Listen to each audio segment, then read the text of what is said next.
host, Adam Scherer. You can follow me on Twitter at ShipMyMoneyDFS. And in these videos, we're going to be walking through a new tool that we've built that should be able to really help you with your NBA prop betting. We have the best bets available for several relevant sports books. You can go into the tool. You can go to whatever sports book you prefer to bet on. Find the best options there. You'll have our projection for each prop, the line on that sports book, the odds for that sports book. You can also see some other stats that we have here. Your expected value on the bet, your S bet percentage, which is the percentage of your bankroll that we believe you should be wagering on the given prop, the SEV, which is how much your bankroll would be expected to grow for that prop if you bet the recommended amount. So there's a lot of stuff in here that you can use. You can also use this if you are someone that has a bankroll on multiple sports books. You can use this to kind of just go in and see where the best bets for the day are. We load this up every day at noon and then adjust it throughout the day. We also recently just added some more information to it because, obviously throughout the course of a day, especially with basketball, you have questionable players. So we now have injury statuses as well. Questionable players are highlighted in yellow. You'll also get you can't see it on this screen right now, but there's also players highlighted if their teammates are questionable, so that if maybe it's saying that betting the over on somebody is profitable, but if their questionable teammate plays, then it wouldn't be. So that's an easy way for you to be able to look and see what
getting trendy on it. Yeah, exactly. They know how to capitalize on everybody. Hashtag. Skip is just a slime ball, but that one tweet he got in trouble for, I didn't think it was as bad as people were making it. And then 5 days later, everyone else is tweeting the same thought. Yeah. Oh, this is not fair. Well, didn't we just cancel the guy for this? Right. Right. Yeah, no, it was stupid to send that tweet in the moment and bring up the seat if it mattered. But if you actually read what he said in that tweet that it doesn't matter. Yeah, it wasn't nearly as bad as people make it out to be. Not to I don't like Skip Bayless. I think there's plenty of things to go after him for, but that one wasn't as offensive as people made it out to be. I don't think so. That's me. That's me, Mike Lawrence, on the record on my thoughts on Skip Bayless.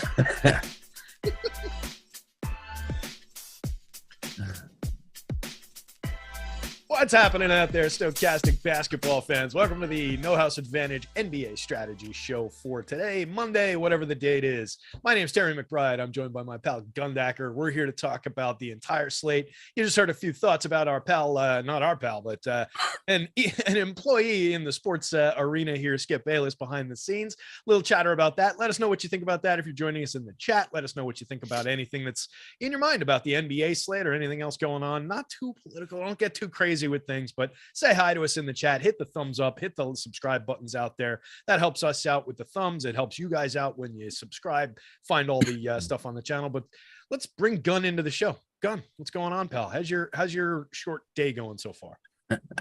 You're pretty good, pretty good. I Gotta just preheated the oven. Figure by the time we're done, to be ready to go. And got myself a monster. And the day, it's a new day. Yes, it is. There we go. I like it. Nice way to start the day for sure. I got my coffee going. This is I'm going to say third or fourth cup of the day. I've been up, but I hit the go back to bed button a few times this morning myself. Wasn't feeling great this morning, but we're back in business now. Wasn't a great weekend for me DFS wise. How'd you do over the weekend? Anything positive out of the football or basketball slates? Yeah. Yesterday, I of course I played the lightest ever on football yesterday because it's week 18. And of course I do like really, really good because Of course. reasons. But like the Josh Allen, Diggs, and then my highest owned players were Tutu Atwell and Zach Moss and Tyler Algier. Yep. So like those were fine pieces yesterday, and it was like auto cash if you had like a core around them. So I actually did really strong in NFL, which. Nice. Whatever. Yeah, I had one really, really solid chaser lineup on FanDuel that was a top 10 lineup in the main tournament around halftime of the early. Like we're talking super early, but it was scoring really, really well. Had a lot of those players you just named, and Kirk Cousins as the quarterback. So that fell off around halftime of that game when they pulled him, despite seeding being on the line, despite being in a close game. They just yanked him at halftime. So that hurt a little bit. But yeah, I had a weird spread of lineups with all the situations I was trying to anticipate. And a lot of those pieces as well, but didn't have as good a day. And then just NBA just did not break my way last night. I had one chaser lineup in that one as well. And it was blocked by 150 lineup train and then a bunch of ties at the top of FanDuel. So it was like a 1.5 off the lead and finished in like 180th for like $20, which is frustrating. Was it one person that just sent the same lineup? Yeah, there's one dude who had the same lineup 150 times, and then a few people had dupes of that one. So it was like 160 some odd lineups in the way. It was point and change ahead of me. It's just dumb. So hey, out there to everybody who saw that and got blocked by it as well on FanDuel. Hopefully you guys' results out there were better than mine over the weekend. But let's dive into this thing. We're talking about No House Advantage, not any of those other sites. You can see the sidebar up on the screen here if you're looking for game totals, some of the lines. We've got some big point spreads in some interesting situations, some nice healthy game totals as well, like we've seen throughout the season. Any overarching thoughts for the slate? Anything you really got your eye on done before we dive in? Anything that might impact some of these player props? John Morant, I believe you missed yesterday, questionable today. LeBron James, usual tag on him. Keldon Johnson, questionable. He got injured a couple games back, didn't come back. And we know they've been down Devin Vassell, so Spurs could have some usage fluctuation. Steven Adams, questionable, the most prolific rebounder of our generation, apparently. Marcus Smart's listed as out with a knee injury, and RJ Barrett is still trending out with a doubtful tag. So, I mean, those are names that at least represent a lot of minutes, but most of them represent a lot of usage outside of like a Steven Adams, and then a decent list of totals to boot here. So I think it'll be a lot of fun. I think if we don't have John Morant and Steven Adams, the Grizzlies become really interesting, and from a usage standpoint, we can kind of key in on a few guys. So yeah, I think it'll be a fun slate. It's a unique slate. Yep, absolutely. And, we could start off with that San Antonio Memphis game because there's a bunch of interesting picks. It looks like the ones that are on the board right now, at least at the top of the unders column, are coming from the San Antonio side. So we'll talk about that. These are going to be for guys who aren't familiar out there or gals who aren't familiar out there who are joining us today. We're talking about the versus the field contests for No House Advantage, where they leave some of these really, really meaty prop bets on the table. And those act like salaries. Those act like your value plays. And then you've got to make your confidence picks and rank out your cards. So we're going to talk about some of the highest level ones. We've got a couple 99 percenters today. We'll dive into those. No House also has a versus the house contest where you can play against them and not worry about a bunch of big field of sharks or anything like that. You're just playing against the house. You can win up to 20 times your entry fee if you do that. You win about 25 grand if you win one of the big tournaments for the against the field contest. So there's a lot of ways to win, a lot of overlay in their contest as well. Got a $100 deposit match bonus with them. So we'll talk a little bit more about it. I just did basically the full read right then, but we'll go into it again in a little bit. But Gun, talk to me about the PRA for Zach Collins and for Dougie McBuckets, because they're both sitting up at the top of the board on the unders. 25.5 for Collins, 21.5 PRA for Dougie McBuckets. McDermott's 3.5 made is also sitting right there at 3.5. So do you like any one of those? Those are our 390 percenters on the unders. I mean, those seem priced for like if they were going to play the whole game as a starter. I would say Zach Collins' minutes does kind of fluctuate. You saw 34 minutes against Boston. Don't expect that much, and still wasn't that far on the matter of fact. No, yeah, 18 points in that game. He would be the one that's. I guess if Keldon Johnson were out, there's plenty pass to trollness here, but Memphis is typically a really good defense. If Adams is out, then it gets a little softer in the front court. But if John Moran is out, we saw last year their defensive rating actually got a lot better, and their win percentage got better. But I think as long as we project like a Jakob Poeltl as the starter, it's a little bit ambitious to expect him to hit the over on this spot against one of the tougher defensive matchups. Same thing with. Does that one come off the board? Just real quick before we continue on to McDermott, does the Collins one just kind of come off the board there, or at least go well down for you in your probability if we do get another game with Poeltl out? Because that's where the 34 minutes came from. Poeltl missed the game against the Celtics the other day. Yeah, if Poeltl does miss this game, Poeltl out, Collins starting, that changes the equation here, right? Yes, it's still going to be a tough matchup, but then I don't think this was priced for him to be a starter. So I do think it's not a almost 100% probability is what I would say. Yeah, exactly. It's just not 99% anymore. Maybe it knocks down in the 60s somewhere or something like that. It's just gonna change the math. He's gonna go from 17.9 minutes to probably around, call it a 28-minute projection even, and that would change it. He's a 17 and change PRA in 20.9 minutes per game. So, you figure that's going north if we get that situation. What about McDermott? What do you see? What's the situation there? Yeah, Dougie McBucket's just a three, not even a 3 and D, just a 3 guy. He's just a 3 and me. Out there, yeah. Probably 20 minutes off the bench. I think maybe if Keldon Johnson were out, you could see a path to them needing his offense a little bit more, especially a team like Memphis that's tougher in the paint. Just a guy that can launch it if they need to. But he's typically a scoring dependent guy that I stay away from DFS, and in this situation at 21.5. So I would probably, for him to clear 21.5 PRA, he would probably need like 15 to 18 real points. And I guess like if Keldon Johnson was down and they needed scoring with no Vassell, with no KJ, like there's a path, but I would much rather take the under here until they started rolling everyone out. So I'm on the under here. I feel stronger about the McDermott under. Like if KJ and Poeltl were out, I would still be okay with getting the under on McDermott. Zach Collins becomes a little bit more flimsy. Okay. And then what about the 3-pointers made for McDermott at 3.5? Because he's a guy who takes 4.6 threes a game. Like you said, he's 3 and nothing else. So 4.6 threes a game in just 20.2 minutes, making 1.9, shooting 41.6%. What is the math on how does that change, based on the situational conversation if Keldon doesn't go, et cetera? Yeah, 3.5 is, I mean, you might not see LaMelo Ball at 3.5. That's a crazy number. So I think that would be the safer number than PRA. But it's 3.5 projected for right now. Yeah, that's wild. That's a very high line. That seems safer to me than the PRA, just based on the matchup. All right, so that's another strong one there. Let's take a look. We'll go down the board a little bit because you did bring up Memphis, and that's how we got into this game in the start. So we do have about 85%er that I think is interesting to look at. Dylan Brooks on the PRA. On the under at 85%, 27.5 is the line, or 27.5 is the line. 22.32 is our projection currently. That's in a 29.1 minute night. So I guess this is with Ja Morant in. What's the math? How does this one change if Ja doesn't go? Does this come off the board for you? And then what do you think in a situation with Ja in of that line? For Dylan Brooks on the PRA, 27.5. On the over or the under? It's an 84.7% to go under that in our current projections. Okay. The current projections have Ja playing. Dylan, why am I not seeing that? Dylan.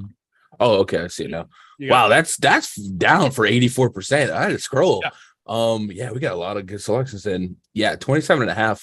Again, Dylan Brooks, one of those guys that even if Ja was out, that's a line that I don't mind like taking the under just because of how consistently inconsistent Dylan Brooks can be. Yesterday against Utah been a sloppy defense and a high scoring affair without John Morant. Didn't come close to this number. So I think on any given day, I would rather sweat the under at this number on Dylan Brooks. I don't know. Usually when there's a back-to-back and a stud sits the one game, I expect him to play the other. So I think if I build cards right now, I might be expecting Ja to play. But either way, I think this number for Dylan Brooks is crazy. So I would take the under probably no matter what. Obviously, if Ja was down, this becomes a little more volatile because San Antonio is the worst defense in basketball, perhaps even getting worse in the potential absence of KJ. But with how volatile, take his shots, we know he's gonna get the volume. So yeah, it just becomes a little bit more fragile in my mind if we get the game with Ja out. But I'm also leaning toward Ja playing as well.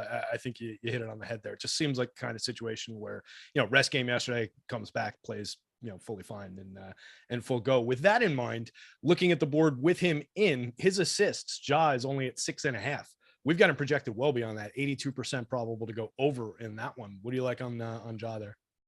Yeah, I like that a lot. Like I said, one of the worst defenses in basketball. John Morant, not one of those guards that is scared, I guess, to pass. I think he's averaging more assists per game than I would have given him credit for, 8 per game. On top of everything being one of the softest matchups in basketball. The only perhaps concern I would have is the fact that this game probably could blow out if Spurs end up full limping in this one's 11-point spread. But I still think we clear this 6.5 a high percentage of time. So I'm in on the over, and it would correlate if we could pair it with one of the other Grizzlies score props or something like that. But I don't see anything popping for me right now. Maybe when we get to the overs. Yeah, I didn't see a ton popping in the overs in that sense, but yeah, I'm with you. I think this is just a strong opportunity at 6.5. Just if he goes out, has his normal night, we're already coming up around 8. The guy's got a 41.1% assist rate on the season, averaging 8, like you said, in a per 36 cents. That's 8-9. He plays 32.4 minutes a night. We've got him projected for right around that number. So I say, just watch the news on this Memphis situation. But that actually is our top overall over at 82.2%. Next one on the board from the overs drops down to Franz Wagner, 14.5 real life points for Franz Wagner. We've got him projected to clear that by a decent chunk there. What do you like on that one? Ooh, man, the Magic. Ooh. Yeah, I would definitely lean over at this prop. This I'm pretty sure is below his season average. And in a spot against the Kings where the Kings do nurture high scoring games. I like to look at all these picks and think about what could go wrong. Paolo Banchero and Wendell Carter have recently, or at least Wendell Carter, have been reinserted into the starting lineup. So there is a little bit of others that can score. It's not just Franz for this stretch, but we're still expecting double-digit shot attempts, and I think 20+ real points is the expectation. So this line has got incredible value on it. So yeah, easily leaning the over. Yeah, I think either you and I or Emac and I talked about this one the other day. And I think it was a similar line on Wagner. And just like you said, this is well below his season average, 20.1 points per game in 33.5 minutes a night. In a per 36 cents, 21.6. We've got him projected for I just lost it. There it is. We're going to project it at 19.8, so slightly under, kind of accounting for the changing situation a little bit, and that's still 5 points clear, 5.3 points clear of this 14.5 line. And then if we look back through his game log, which we don't love to just only game log hunt, but I think it's relevant in this one. He's been below that mark twice since the beginning of December, and going back into November, that trend continues. So, I mean, this is a mark he's cleared consistently throughout the season. It just looks really meaty. I'm actually kind of surprised. It's one of those ones that I know the math checks out, but I'm kind of surprised it's only 82%. Exactly. How much he's producing. So I think that one's super interesting. LeBron, I'm assuming LeBron goes. It's just the general, just LeBron's questionable every time out situation. Do you have a different read on that, or are you expecting LeBron to go? No, I mean, like he's literally, I don't think there's been a game this season that he hasn't carried a tag. Yeah. And he's played quite a few of them. And usually, I guess a lot of times he's on the report, but still probable. In this case, he does have a true questionable tag next to him, but I'm always assuming he's in until he's not. So I'm expecting him to be in. I think that's fair. And that's his assists is our third highest over the last one in the 80s at 80.9% to clear 4.5 assists. I like that one a decent amount if LeBron goes. I think we've talked about in the past, maybe not the best cast of supporting characters around him, but 4.5 doesn't seem like that high a bar for him to clear. Yeah, he has been smoking 4.5 for a bit. I like the way that they stagger him and Westbrook.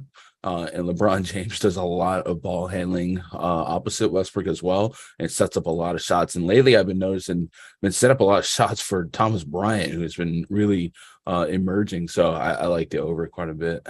Yeah, it's a nice little pairing they've got working right there. So it'll be interesting to watch and see if they can rescue their season out there in Los Angeles. But let's talk real quick. We're a little past the halfway point. As we brought up earlier in the show, there is a $100 deposit match bonus now over at No House Advantage. There is a great opportunity there to go in and instantly just double your $100.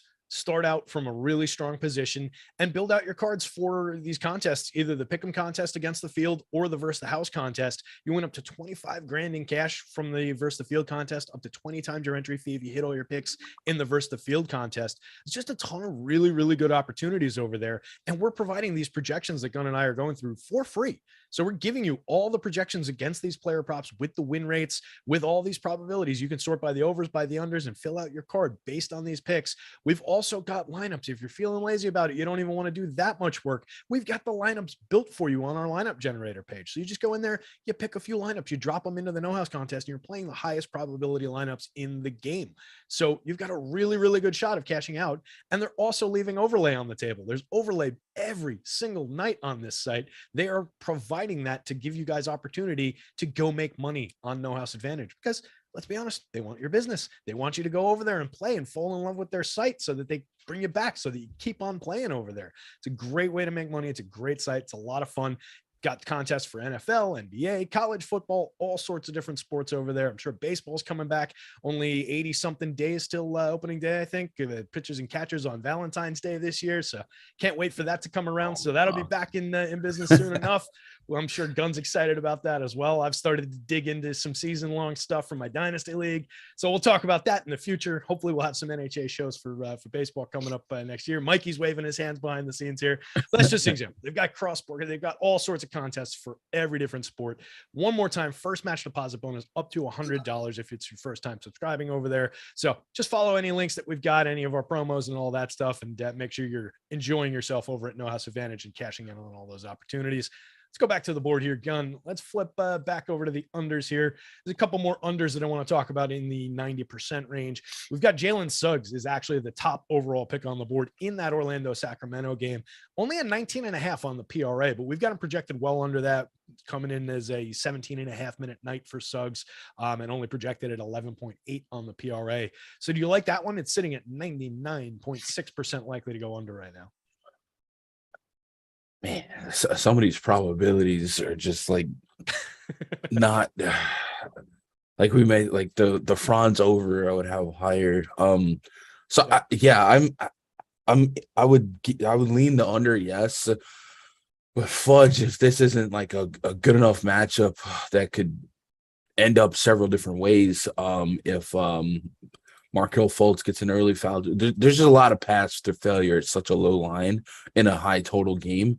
I would lean the under from this far out, but it wouldn't be like a 10-point confident where I'm at. Yep. But what I'm learning is on this site, some of the ones that you're not confident about should be the 10 or not, because it separates you from the field. So maybe I have to rewrite the way I think about this, but yeah, I would lean the under, but it's not a high level of confidence for me personally, just because of the matchup and the fact that, his 15 minutes, if he dropped 22 or 25 minutes tonight, we wouldn't be surprised, just because of how volatile the Magic rotation can be game to game. But as it stands now, we got to go off what we're seeing, and what we're seeing is him coming off the bench behind Fultz, and then Cole Anthony's been reinserted into the mix. And now that the wave of suspensions is essentially over, he's third on the pecking for point guards on that team. So yes under, but it's for some, I don't have the warmer fuzzies. Yeah, I feel like, if you asked me to put a number on that, I would say yes under as well. But I am also not feeling the 99.6%.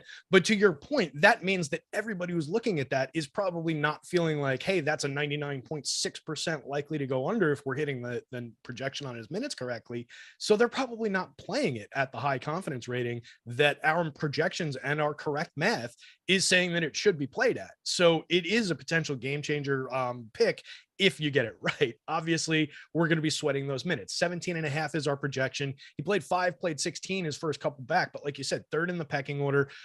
It would need probably a big lead by Orlando coming into the fourth quarter for him to see extended run beyond like the 17-18 minute mark. And we've got him projected to go 8 and change point PRA below that line. So it just seems like a situation where he's not going to find those minutes unless there's just a catastrophic change in this game. It's the second highest total on the board, but it's still a 6-point spread. It's not like it's one of these 11-point spreads, and Orlando's the underdog here. So I feel like they're not going to find those minutes for him, but anything could happen. Knocks it down a little bit in my confidence.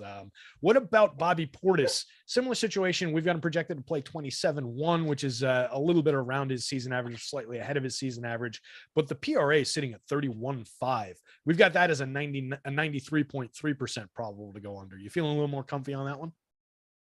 No. No. I think at this number I'm still on the under here. Okay. But he's been involved lately. Double-digit shot attempts when he gets out there.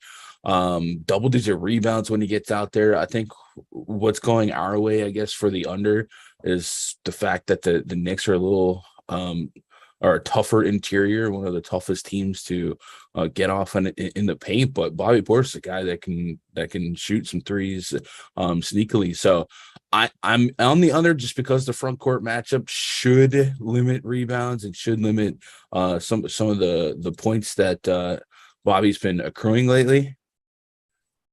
But if he hit the over, I certainly wouldn't be too stunned. Looking at his averages in 2 games against the Knicks this season, 25 minutes per game, 12 rebounds, 2 assists, and 11 points. So that's what, 23, 25, right on the nose. So, I mean, 23, 25, that's not getting us. Yeah, that's still, that's well below the 31.5. Yeah. 26-3 on the season long average in 26.5 minutes. Like I said, we're giving them a little bit of an uptick in minutes tonight. The Knicks shockingly favored in this matchup right now, in MSG. So interesting spot. We'll see what happens there. RJ Barrett, like you said, potentially coming back, but seems very, very doubtful to play still with that finger laceration. So they won't have him, but they'll have that stout interior that you're talking about. Very solid rebounding for the Knicks. So it's an interesting situation, but I think at 31.5, that's still leaving a lot of meat there. I kind of like it. Maybe it's not 93% in my head, but 93% by the numbers, I kind of like it there. What about Trey Murphy sitting at 6.5 on the rebounds, another 93%er in that New Orleans Washington game? That's an under night, ain't it? It is. It looks like a big under night. A lot of fun. A lot of high 80s and stuff on the board. We started the overs at 82. We've got a bunch of like 88s through 85 still on the board on the unders. Yeah, a lot of unders today. Yeah, this one I'm fine with.